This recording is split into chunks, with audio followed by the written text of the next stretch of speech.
여기에 있는 사진들은 1년, 5년, 10년의 경과가 전혀 없습니다. 실밥조차도 풀지 않는 상태이기 때문에 근육의 윤곽을 잘 알 수 없을 정도로 붓기가 있어가지고 마치 평생 이런 모습으로 지내는 것처럼 착각하게 하지만, 이 붓기가 빠지고 근육이 처진 게 드러나는 순간 그 수술이 안 좋은 수술이었구나.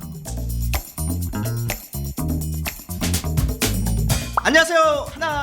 한나이브 성형외과 손형빈 원장입니다. 인스타에서 중국 성형이 히트를 치고 있습니다. 저도 관심있게 보는데요, 중국 안면 거상에 대한 설명을 드리도록 하겠습니다. 우와, 수술한 지 얼마 안 된 상태 같아요. 아직 멍도 있고 붓기도 많습니다. 일주일도 채 안 됐네요. 실밥도 아직 있는 거 보니까. 안면 거상 수술을 하셨고, 방법은 피하 지방층 거상을 하셨네요. 그 다음에 이분의 경우에는 이마가 넓고 얼굴이 많이 처지셨네요. 안면 거상 디자인을 이렇게 하는 것 같습니다. 자, 이분의 경우에는 이마 거상하고 안면 거상을 수술을 하셨습니다. 이야, 참. 그리고 또 다른 분도 한번 볼까요? 눈이 많이 처지고 주변에 얼굴이 많이 처지셨네요. 목주름까지 많이 쳤어요. 자, 이마 거상, 안면 목 거상을 하셨네요. 와우, 뭐 드라마틱합니다. 이분의 경우에도 안면 거상과 이마 거상을 했는 거로 예상이 됩니다. 그림을 봤을 때 피부가 굉장히 심각하게 당겨지는 형태 같아요. 그리고 수술하고 실밥이 있음에도 불구하고 멍이 좀 덜 생기죠. 혈관이 크게 문제가 안 되는 상태다. 이분들은 하나같이 안면 거상에 있어가지고 가장 심플 단위인 수술의 난이도가 쉬운 피부 바로 밑에 있는 피하 지방층 박리를 하신 걸로 보여집니다. 피하 지방층 박리를 해서 당길 경우에는 마치 실리프팅처럼 붓기가 적고 바로 효과가 나는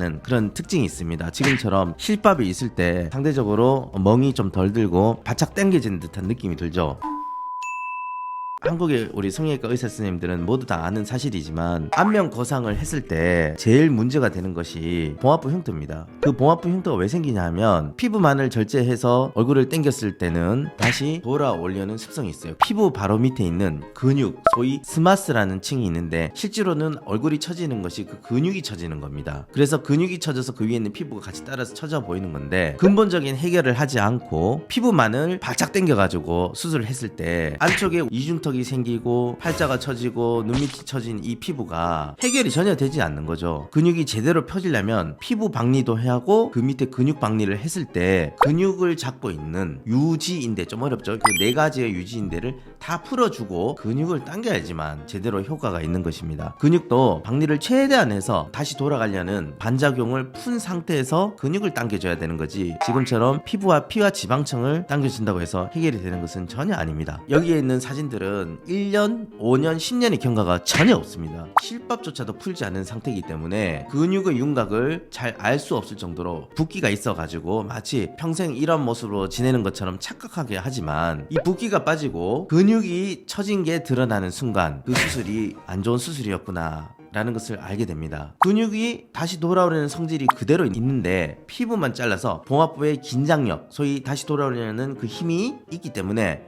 봉합부의 흉터가 엄청나게 생길 수 있는 위험성이 있는 수술입니다. 이 수술은 우리나라에서 30년 전에 다 해봤는 수술이고, 장점과 단점을 다 아는 한 세대가 지난 수술입니다. 마치 실밥조차 풀지 않은 그 순간에는 엄청 땡겨진 것 같지만은, 이 수술을 했을 때 어떻게 된다? 멱살각입니다. 우리나라의 정통 성형외과 의사 선생님들이 하는 방법은 세계에서 가장 앞선다는 미국 의사와 겨눌 정도로 가장 안전하고 가장 효과가 좋고 가장 의료적으로 합리적인 방법을 한국 의사 선생님들과 미국 의사 선생님들이 활용을 하고 있다. 우리 한 세대 전에 선배들은 다 알기 때문에 이 수술을 하지 않고 근본적인 방법을 합니다.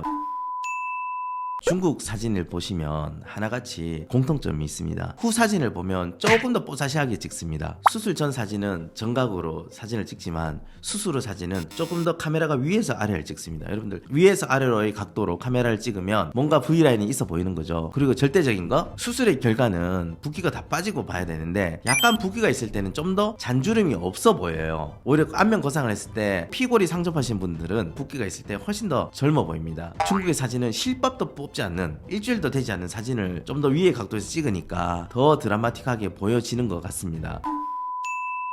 여러분들 우리나라에는 광고에 있어가지고 의료 심의를 받습니다. 우리가 광고나 수술 전후 사진을 봤을 때 잘못된 지식을 얻거나 현혹되지 않도록 하기 위해서 최소한의 윤리적인 검증을 거쳐서 광고를 하는 거죠. 근데 해외에서 나오는 그런 사진을 보면 정말 너무너무 어처구니 없고 심지어는 수술하는 영상까지 있습니다. 이런 거는 우리나라에서 했다가는 큰일 납니다. 오늘 여기까지 말씀드리겠습니다. 감사합니다. 안녕히 계세요. 한방.